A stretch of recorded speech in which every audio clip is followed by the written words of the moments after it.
And let me tell our audience a little bit about Derek Tyler. Derek Tyler has been researching extraterrestrials and UFOs for most of his life.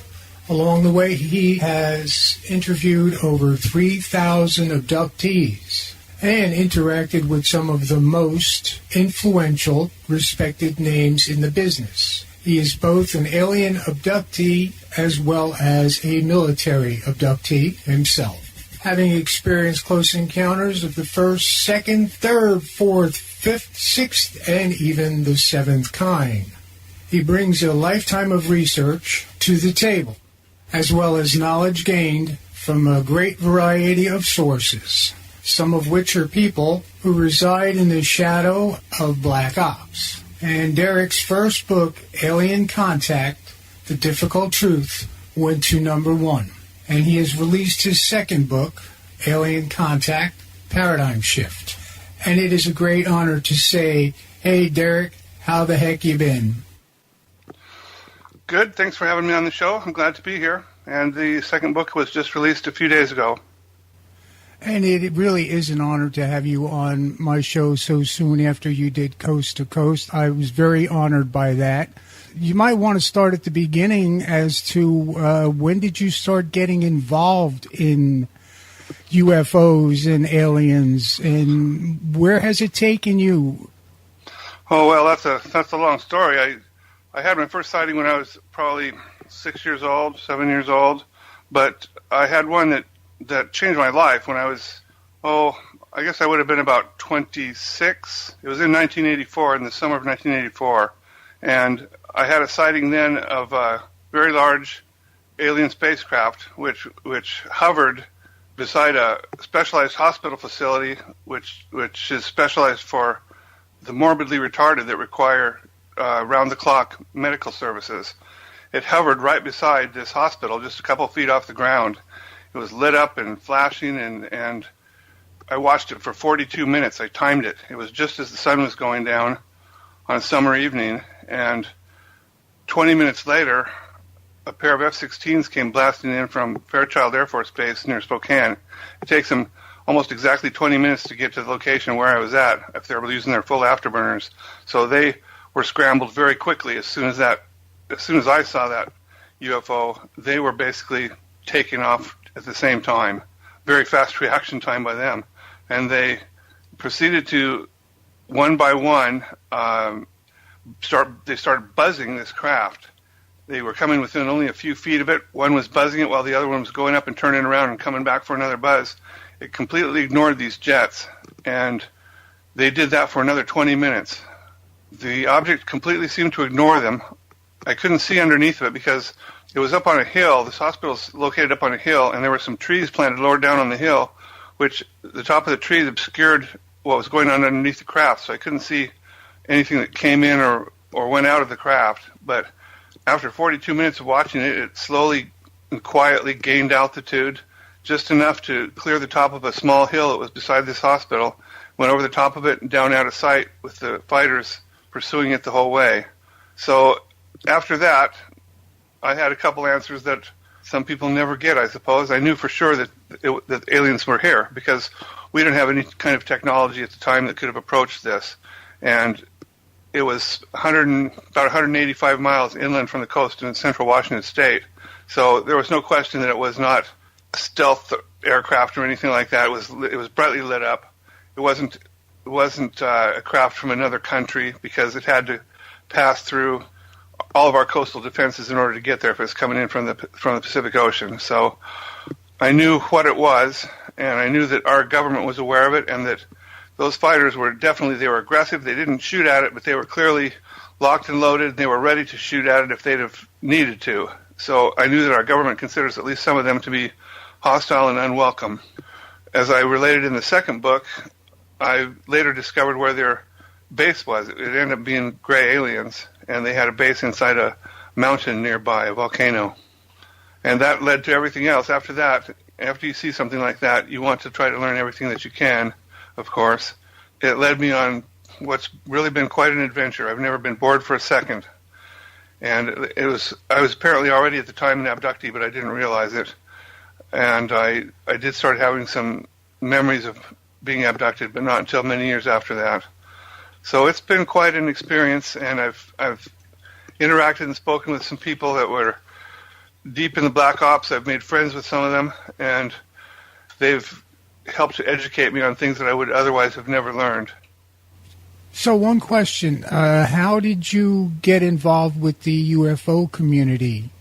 Well, back in the 90s, when the internet was really just in its infancy, really, there was a primitive chat program. I don't know if they still use it or not. It was called Internet Relay Chat, IRC. I went on it one day, and I was checking out the UFO channels just out of interest, and I didn't find any that I liked. I found one, the biggest one, and I thought they were really quite cavalier about what I consider to be quite an important topic. People would come in there, and I remember one guy came in there almost in a panic, saying he'd seen a UFO over his house and he wanted to know where to report it, and they just basically made fun of him. And I didn't appreciate that very much, so I decided I would start my own channel, which was easy to do and free. I didn't expect that there'd be any reason that anyone would come to it, but I did it anyway. And people did come to it, and once they came, they kept coming back, and it kept growing, and it started growing very quickly, and eventually it was the biggest channel on IRC of its type. And one of the people that came in became my best friend. He was an engineer he was a civilian, but he was contracted by the Air Force and NASA for a variety of different things, but one of them was he worked on reverse engineering technology that they found at UFO crash sites. He also wrote the test program for the Mars Pathfinder, which every few hours the Pathfinder would have to stop and put all of its robotic arms through a range of motion test to make sure everything was working properly. And so he wrote the test program for that, and he told me that he wrote a little something special into it so that by the time it had finished putting its robotic arms through the range of motion, it had scratched his first name into the surface in the sand. So he autographed Mars by writing that program. And he recommended me to his handler, let's say, who was a high-ranking Air Force officer who worked at the Pentagon at the time. He'd spent most of his career in black ops. And his handler came on anonymously without my knowledge and checked me out for a while, and eventually decided that he wanted to trust me. He explained to me that later that he disagreed with the government's policy regarding aliens. He disagreed with the way that they treated civilians who were abductees, and that they abducted us themselves. And there were some things that he wanted people to know about, but he couldn't tell them personally himself because of his position. And that's understandable. It's often the case with insiders, because as soon as they go public and start talking, the first thing that happens is they lose their career and their retirement benefits, and they might lose their life, and they might endanger their families' lives. The government's certainly not above doing that. You know, they're known to say, "We won't come after you. We're going to come after everyone in your family and kill them," though. That's the standard procedure. So he sat me down and gave me some briefings, some military-style briefings off the record about aliens, about the Greada Treaty, about the procedures that the military uses when they abduct civilians, and quite a few things. He even mentioned a number of alien races to me that I'd never heard of before. I don't think anyone has. I put that information in the first book, and I put the transcripts of some conversations I had with my friend the engineer in the second book. He's unfortunately, he apparently came to the end of his usefulness and vanished from this world at the age of 52.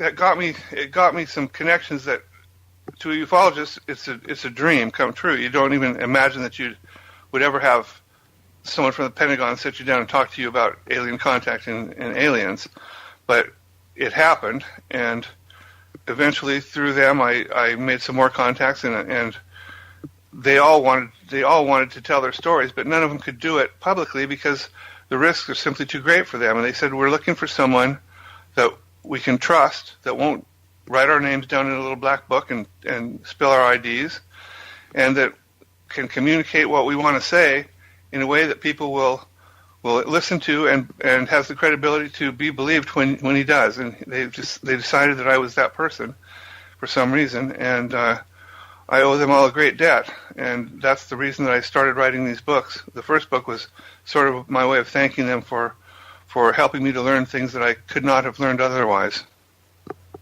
Takes a heck of a lot of courage for these guys just to open their mouths. They're heroes in my book. Yeah, I mean, I think they're heroes because a lot of people in this business in the military, they have abandoned us. They have put the interests of the public aside in favor of their own interests, as you know. And absolutely, yeah. But there are some of them who haven't. There are some of them who are serious about the Constitution and defending our country, and their jobs require them to do certain things, but they don't agree with them or like them, but they have to do them. But they wanted the public to know what's going on as much as possible. I don't know that it's going to be enough to help, but you do what you can and you hope for the best, you know?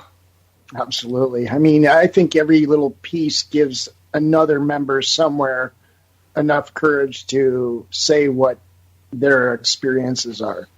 Another question, if you're abducted, is it possible that you're taken, like, it seems like more like a dream, but you actually feel yourself flying? It's possible.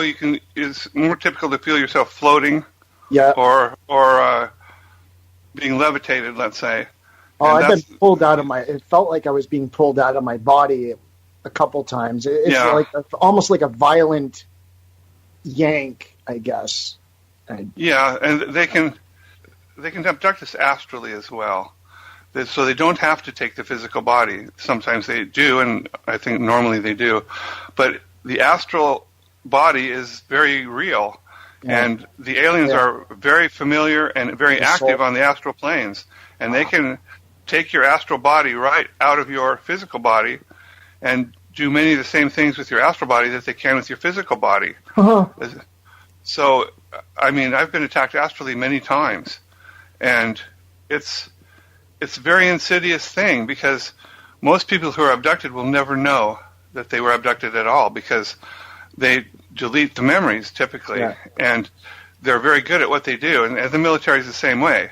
Yeah. The thing of it is that it's not an exact science, and sometimes they don't do it completely. Yeah, sometimes, especially I found that I had a tendency to wake up right after they brought me back to my home. And when you do that, you can sometimes remember what's just happened to you. If you sleep through till morning, you won't remember anything. Right. The most you'll think is that you just had a strange dream. Yeah, yeah. I don't have any specific memories of what happened when I was astrally abducted. My memories are of when I was falling to sleep and they came to abduct my astral body. Yeah. Which is a different thing, and it's the only part of it that I remember. And the physical abductions were different. I sometimes came back with very accurate memories of most of what had happened, and I wrote them down as soon as I woke up. Typically I woke up as soon as they brought me back, and it seemed like it was like clockwork. It was always almost at the same time every night that it happened. It was like at 2:58 a.m. And they have the ability to manipulate time, as does our military, which is something I'd never really thought about much because I thought if time travel is possible, I thought, well, it's something we won't have to worry about for thousands and thousands of years because it's so far ahead of us. It's not true. They have time travel capability right now, and they use it every day. Yeah. Well, I remember being returned. I have several memories of being sent through time against my will during abduction sequences, and one of them, every one of them was for a reason that I wouldn't have never thought of myself. But one of them was when I was being returned to my body by Greys, and it was at the same time that they had originally taken me. So no time had passed on the clock between the time they took me and the time they brought me back. Oh wow! I could see my body laying on the bed. It was like I was out of sequence with my body. I was floating in the air above my bed with a gray on my head, a gray on my feet. Yeah. And I could see my sleeping body laying on the bed. They lowered me down into it was like I was out of phase by a few seconds with my body. They lowered me down into my body on the bed. There was no sense of contact. We were occupying the same space at the same time, which they say can't be done. Yeah. And a few seconds ticked by, and we merged together. I woke up.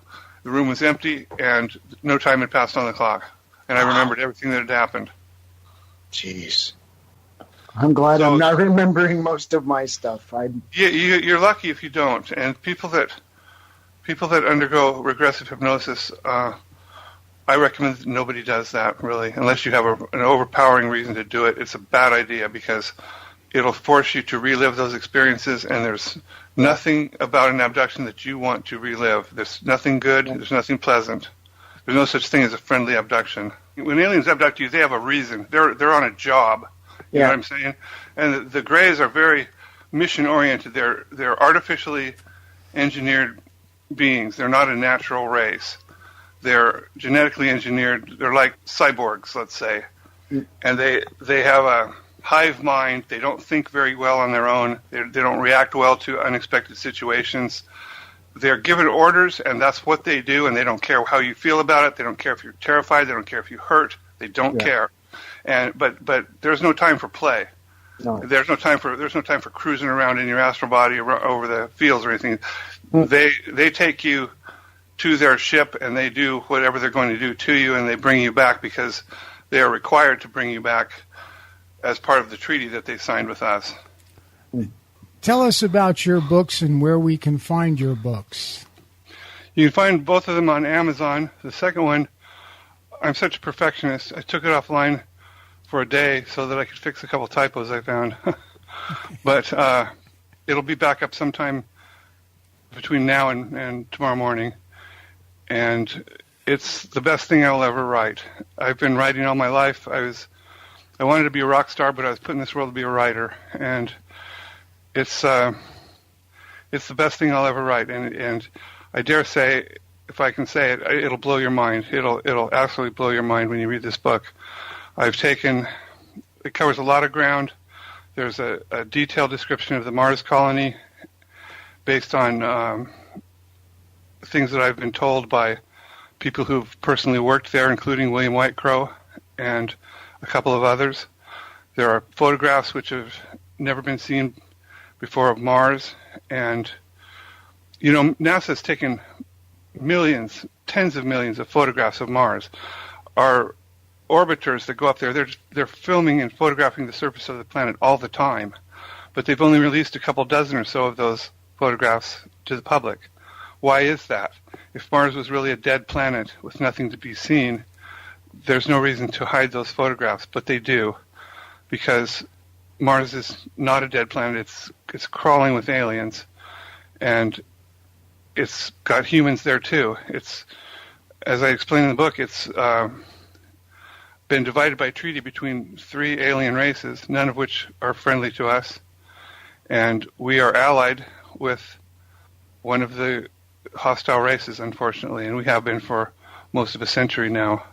That was a very bad mistake on the part of our military. It also includes, just for fun, I decided that I would debunk and demolish the theory of human evolution by Darwinian process, which I did. They say it can't be done. It can be done, and I did it. If you believe in the natural evolution, according to Darwin, of humans, once you read this book, you won't believe in it anymore. And that's just in one chapter.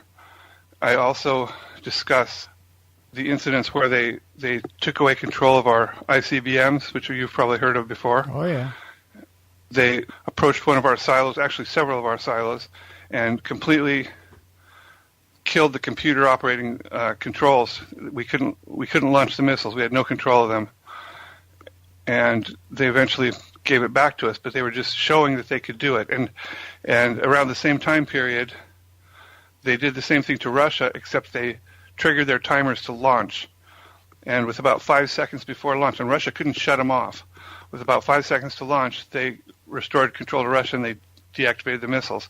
But they were about to launch their missiles at us on the will of the aliens. They were showing us that they could start a war, end a war, decide who wins it, wipe us out if they wanted to, anytime they chose to.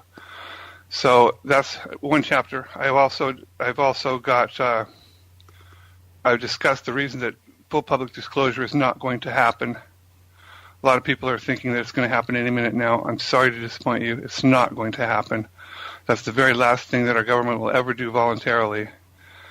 When disclosure comes, it's going to be because the aliens want it to happen, not because we want it to happen. Our government's too they're too involved, and they've committed too many crimes to ever disclose something like that voluntarily. That's another chapter. It's got 21 chapters. Everyone's about something different. I discuss the people who claim to be channeling messages from aliens, which I don't believe is true. I think that those people are frauds, basically. I don't understand any reason that aliens would send a message to Mary Rodwell instead of Stephen Hawking. You know what I'm saying? I mean, if you have an important message for Earth, you don't send it to people that are unknowns and that can't spread your message across the Earth because nobody's ever going to hear of those people. You know, a few hundred, a few thousand people might, but that's it. But there's no reason the predictions they make don't come true. I think that that's all just a big con game, basically. So it's got stuff in this book that you've never seen before. It's got stuff you've never thought about before. I dedicated a nice little chapter to the flat earthers, where one of the things I do is I tell them that I'm going to help them out, and I recommend that they look into a mirror and then punch themselves in the face as hard as they can until they knock some sense into themselves. And it's got, unlike the first book, which was, it had a grim tone all throughout it. I've managed to put some humor and some lightness into this book, which I thought would be a nice thing to give people kind of a break, the readers a chance to catch their breath between the heavier sections. Yeah, no kidding. So it's well worth reading. It's the best thing that I'll ever write. I don't know how I could top it. Maybe someone else can top it, but I don't think I can because I pulled out all the stops. I put a very special section at the end of it to close the book off, which is sort of as a gift of appreciation to the people who have stood by me and supported me during the time that I was writing these books. It's a channeling that I did, which I didn't used to believe that channeling was real at all, because I saw that. I don't know if you remember someone named J.Z. Knight that supposedly channeled a Roman soldier named Ramtha back 20 years ago or whatever. Uh-huh. But she was the most blatant fraud I've ever seen in my life. I saw her on a talk show once, and somebody said, "Well, if you were from ancient Rome, you must know how to speak Latin. Speak some Latin for us." And she says, "Vini vidi vici. There, did I prove it to you? Are you happy now?" It was just retarded. I didn't used to believe in channeling, and then one day I was just leafing through some book I had, I guess, and I saw a method of doing it, and I said, well, that's pretty easy for someone that knows how to meditate. And I decided I would try it. I quieted the inner voices, which is something that you do when you're meditating.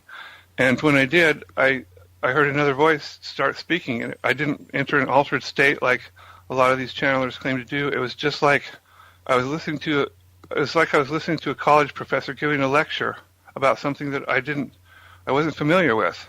I started typing. I was sitting at my computer, and I can type really quickly.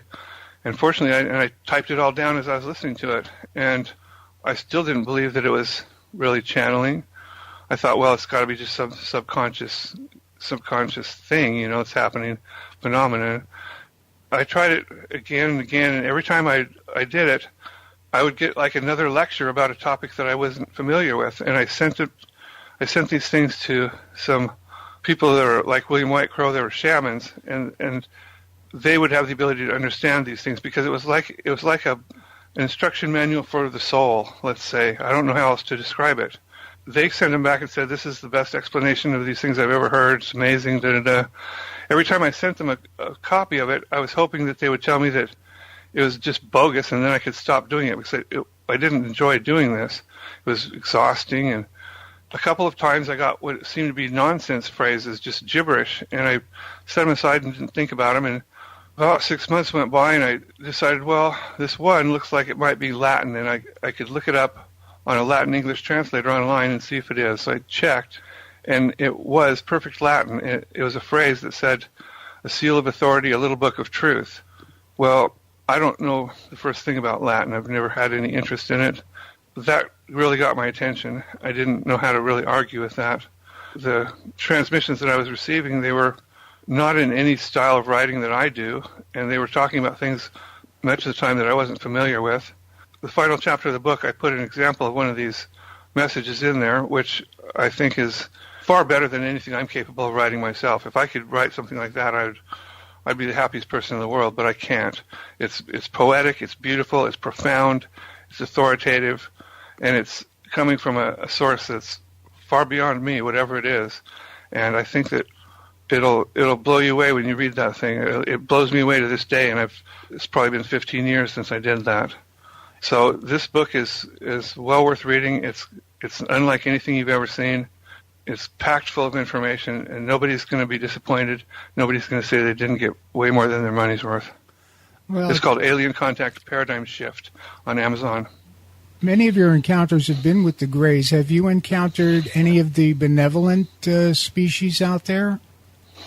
Well, I have a friend who is, of course, someone in my position comes across people all the time that claim to be aliens or alien hybrids or, God forbid, Pleiadian ambassadors to Earth that are here to help us ascend, and it's just bogus, you know.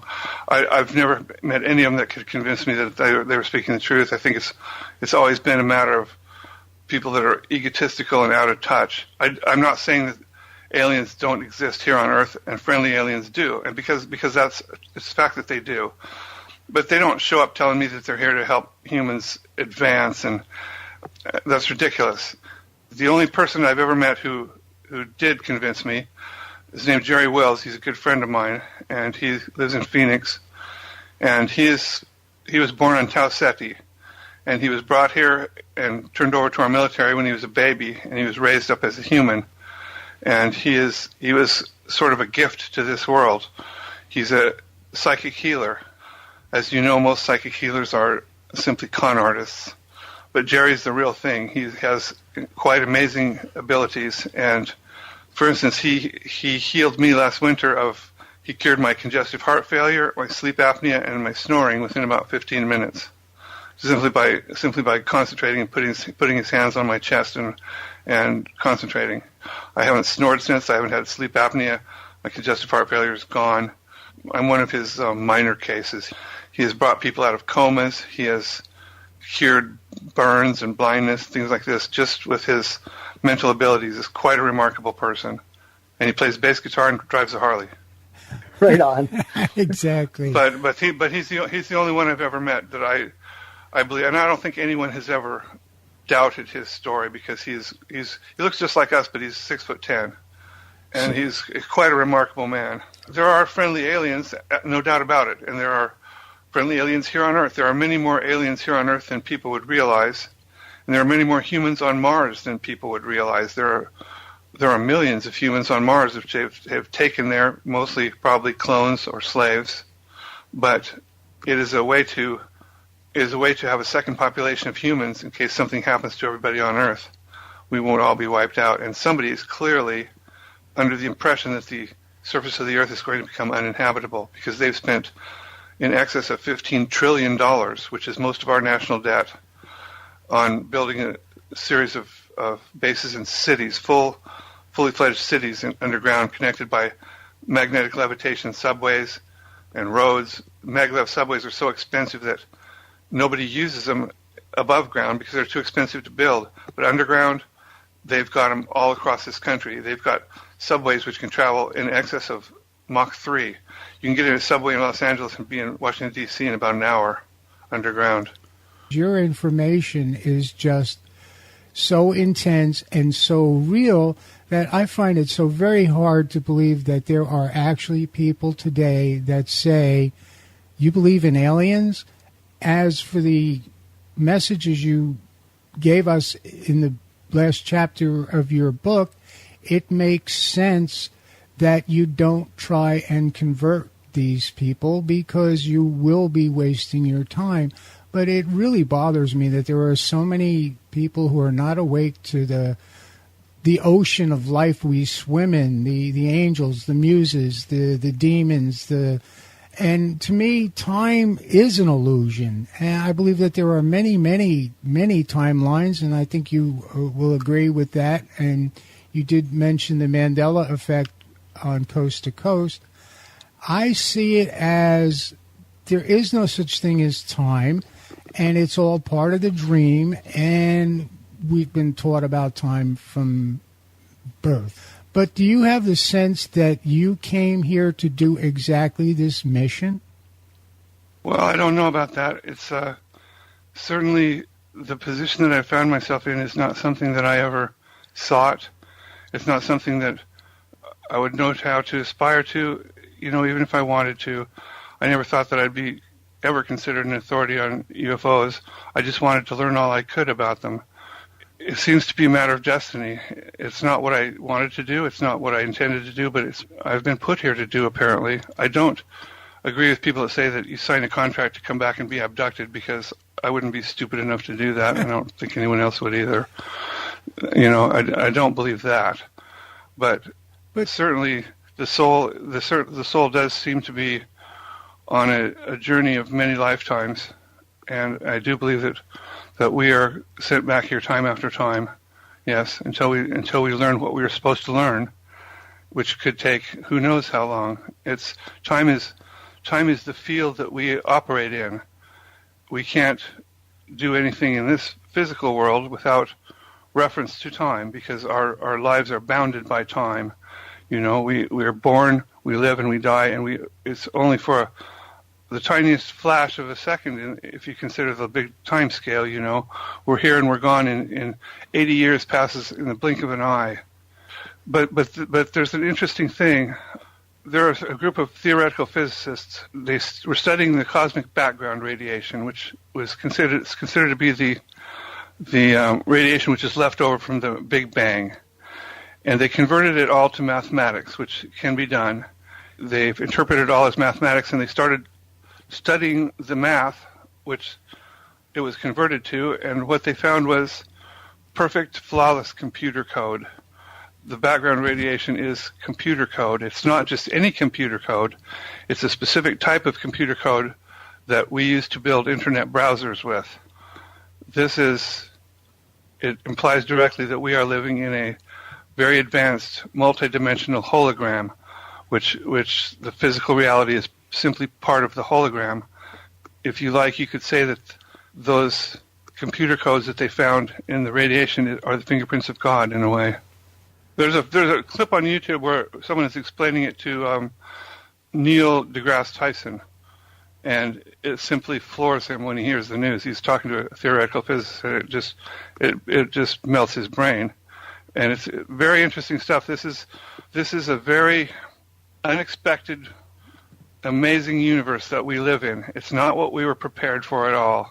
This world that we find ourselves on, it's not what we were told it is. The reality that we perceive is not what's really taking place. Everything is an illusion here. Nothing works the way that we think it does. Nothing. It's all a surface appearance that hides the deeper truths which are underneath, which are known only to very few people. I did find that The God Code by Greg Braden. He discusses the ancient code written in the DNA of every living thing. The fact that there are a number of alien races which are basically identical to us. Some of them you can't tell the difference. Jerry Wills, he looks just like we do. He's taller than us. He's probably smarter than us. But you couldn't tell the difference between us and him. That tells me that we did not evolve here naturally, because what are the chances that unrelated evolutionary lines would result in the same identical creatures on different worlds? It's simply, the chances of that are so small that they're not even worth considering. We are genetically engineered somehow. I don't know if the Anunnaki did it. I don't know if Sitchin was right about that. To bring us back to the different races on this planet, you've got to believe that you've got your Asians, your blacks, Well, those races could not have occurred according to Darwinian evolution itself. You don't drop off black folks in China and come back in 60,000 years and find Chinese people. And you don't find Swedes in Sweden that have miraculously turned blonde and blue-eyed with no indication anywhere that black folks were ever there. That's not how evolution works. Absolutely. Something like that would require tens of millions of years, if it happened at all. It simply doesn't make sense. If you came back in 10,000 years, 20,000 years, after you dropped off black folks in China, you'd find black folks living in China. You wouldn't find Chinese people and no indication that there'd ever been a black person there. That simply doesn't make sense. Yeah. Yeah, evolution is a theory, and that is the biggest conspiracy theory of them all. It's a theory that simply doesn't hold water. You cannot have a scientific truth without evidence, and there are almost no intermediate forms of any animals. There are some which have been found. I mean, there's no doubt that microevolution does occur, but I mean, if you want to believe that you can take a bacteria and change its DNA over millions of years and somebody will turn out to be Bobby Fischer or Stevie Nicks, go right ahead. But I'm not buying that. You still have that obsession with Stevie Nicks, do you? Always. I love Stevie. I've been waiting for her to propose to me since the 70s. We're talking about technology, and you've heard of William Tompkins? Sure, yeah. Yeah, I mean, we do have a secret space force, and we've traveled worlds and yada, yada, yada. It's all been hidden from us. And I brought up a number of times that Star Trek, when they came out with Star Trek, the elites were laughing at us because we thought it was science fiction. Right. I'm sure you agree that everything you saw in Star Trek, they already had. They do already have it. And the original founder of the Skunk Works has said so on his deathbed. He said everything we see in Star Trek and much more we've already got. Yeah. Ben Rich, his name was, and we've got well, you know the TR-3B, right? Right. Yeah. I'm sure you probably talked to William about the TR-3Bs. The Yes. TR-3B is not an alien craft. It is an American No, I know. craft that uses alien technology, and it is not just better than anything we've got. It is capable of interplanetary travel and possibly interstellar travel. It has an alien technology propulsion system. It has alien technology-based cloaking device, and probably other things as well. It's extremely expensive. We're paying all the bills for this secret space program, but we're getting none of the benefits from it. We have interstellar capability right now. We've got colonies on other worlds in other star systems right now. Mm-hmm. It's hard to imagine, but this is the difference between our technology and the aliens' technology. They're millions of years ahead of us in some cases, and our military they're not 30 or 40 years ahead of us like people assume. They're thousands and thousands of years ahead of us in some cases. They've got technology that we don't even believe is possible, but they use it all the time. They've got holographic technology which is capable of transmitting a hologram in the sky in 3 dimensions with sound. And they've had it since at least the 1980s that I know of, and they used it on 9/11. Oh yeah. The underground bases and tunnels and stuff, they don't have technology that we use. It's all Star Wars technology. They don't have telephones. They have holographic telephones where you call someone up and they appear in the seat across from you and you talk to them just like they were there in the same room with you. I mean, we've paid for all of this stuff, and it's more than the total of our national debt, which has all been taken to the Black Ops community and used for their purposes, but not for our purposes. This world is not what we are told it is. To say the least. So what are we doing here? And to go back to you coming down here, whether or not you chose to, somehow, somewhere, you were chosen to be the center of that wheel that all of these people who talk to you and confide in you to get the news out. So I see you as definitely having a purpose, a rhyme, and a reason, and you were chosen to do exactly what you're doing, giving all of these good guys, white hats, the opportunity to get a little tiny bit of truth out. And as we both know, what we know is only, it's not even scratching the surface of the snowflake on the iceberg, and I've accepted that. Yeah, we'll never know, no matter how much we study, we'll never know more than the tiniest sliver of what is there to be known. There are always many more questions that are unanswered than we can ever find the answers for. I seem to be a person of destiny for some reason. I can't tell you why. I don't know myself. It just seemed to work out that way against my own against my own purposes. You can make all the plans you want in life, but when destiny has a plan for you, you can't really fight against it. It just happens all on its own. And I don't know why. I say many times I don't enjoy writing about aliens at all. I love to write, but writing about aliens is terrible. It's frustrating. It's dangerous. It's confusing. It's amazingly complex. You don't get very many readers at all because it's a niche market, for the books. You don't make any money at it usually. The only people that make money at writing about aliens are disinformation agents.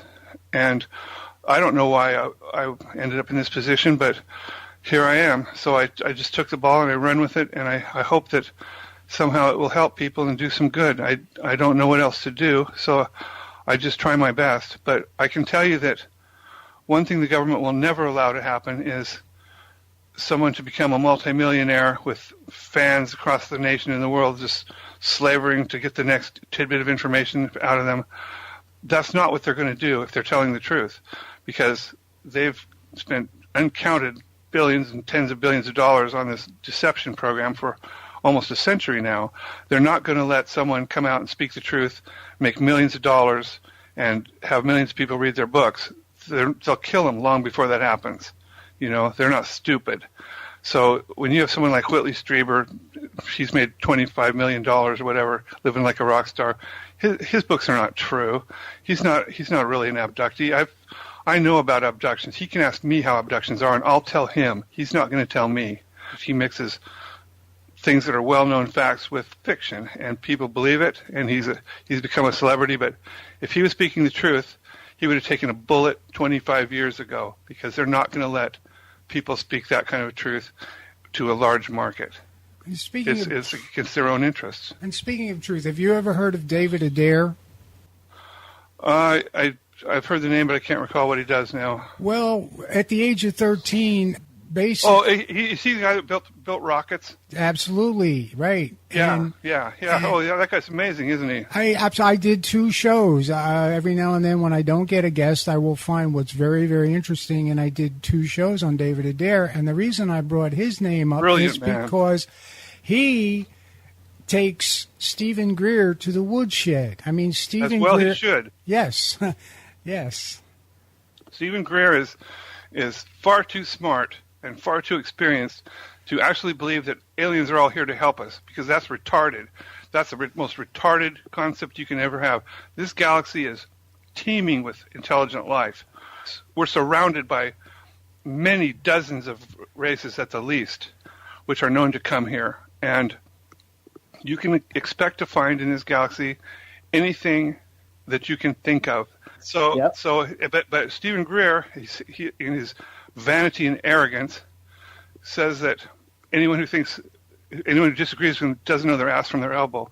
Well, guess what, buddy? I do know my ass from my elbow, and that's why I'm calling bullshit on you, because you simply are a disinformation agent. If I was paying disinformation agents, he'd be at the top of my pay scale, because he's, I think, doing more harm than anyone else. He did do some good interviews with a serious thing, but one of my friends was someone that he interviewed, and he promised that it would be anonymous and not publicized. The day after the interview, it was up on YouTube with his name and his face and everything. This program that he's running to force the government into disclosure, it has a 0% chance of success, and he has to know that. And if you read this latest book of mine, you'll understand why it has a 0% chance of ever succeeding. He has to know that the whole time. He is wasting people's time and energy. He's convincing them to get their name on a watch list for the rest of their lives, but there's no chance they'll be successful. So, I mean, he's someone that shouldn't be there, in my opinion. And Steve Bass, is it Steve Bassett? Yeah. Steve Bassett is the head of the other disclosure program. I listed some reasons why disclosure is not going to happen on a Facebook group I used to be in charge of. I invited him in to respond to them, and you know what he did? He employed classic disinformation tactics. Without addressing any of my points, he said that it was just speculation, that if I ever really wanted to talk seriously, to let him know. And I said if he ever wanted to know seriously about the basics of alien contact, to let me know, and I kicked him out, because he seemed to have almost no for someone who's so prominent, he seemed to have almost no knowledge about even the most basic day one facts about alien contact. It was amazing. Sorry for getting a little bit irritated, but people like that make my job more difficult, and it's already difficult enough as it is. But people who engage in fraud, people who engage in con games, all they do is destroy the reputations of people who are serious and people who are honest. One con artist can wipe out 1,000 honest people because they all get lumped together.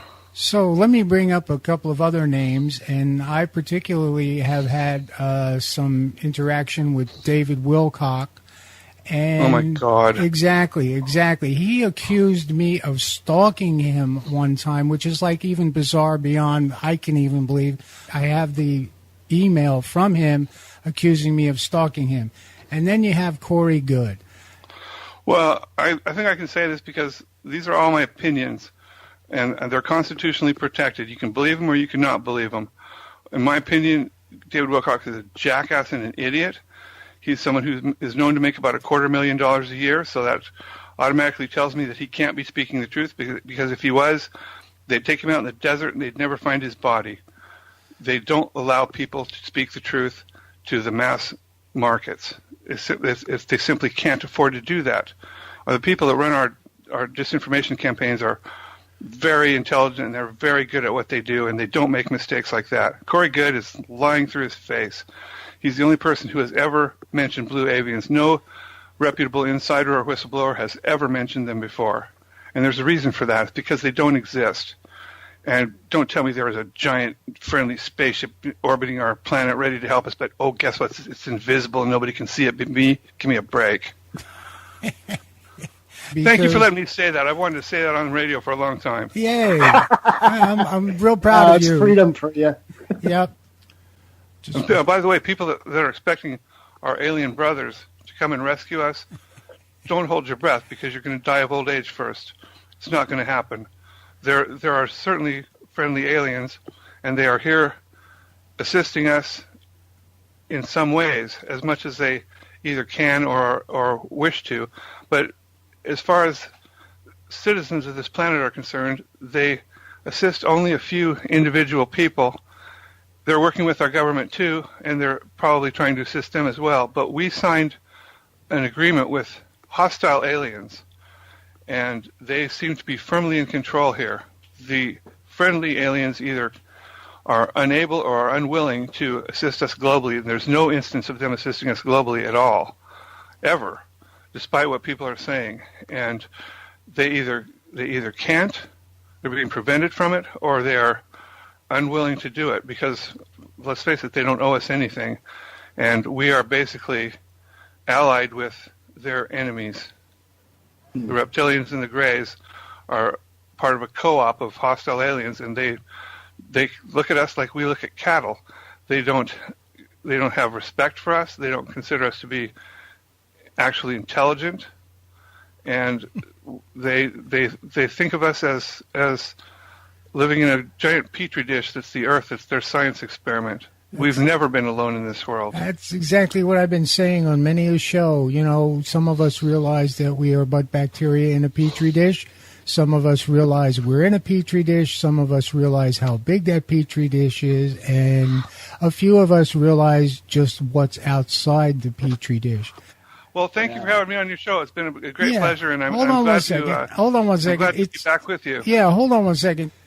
Alien wisdom, or what you haven't shared. Yeah, before you go, give us some inspiration there, would you, before we say goodbye? Pick up my book, Alien Contact Paradigm Shift. It's on Amazon.com. It's the best money you'll ever spend on an alien book. You have my word on it. And I'll take you on your word. And you know, I love you, man. And give Deborah a kiss for me, and thank that lady, because there's another whole story there where Derek had his book sitting on a shelf for years, and Deborah came along, and she traveled across the country there. Yep. And Deborah Jane East is the reason that I am in contact with my brother here, Derek. And if it wasn't for her, none of these books that I wrote would have happened. She's the reason for all of it. So she introduced me to William Whitecrow, too, by the way. Yeah, William Whitecrow introduced me to her. So, that complete circle, that spinning wheel. The cycle, yeah. Yep. I miss him every day. Yep, and that's the truth. So, Derek, I want to thank you so very much for Thanks, brother. spending I love time you, with I us. appreciate it. And I love you, too. It's been I great. enjoyed every minute. Yeah. And it's really great talking to you, Derek, and I can't wait to read your book. Thanks very much. Thanks, Jeff. It was nice. I've had a lot of fun today. Right on. And we'll do this again sometime.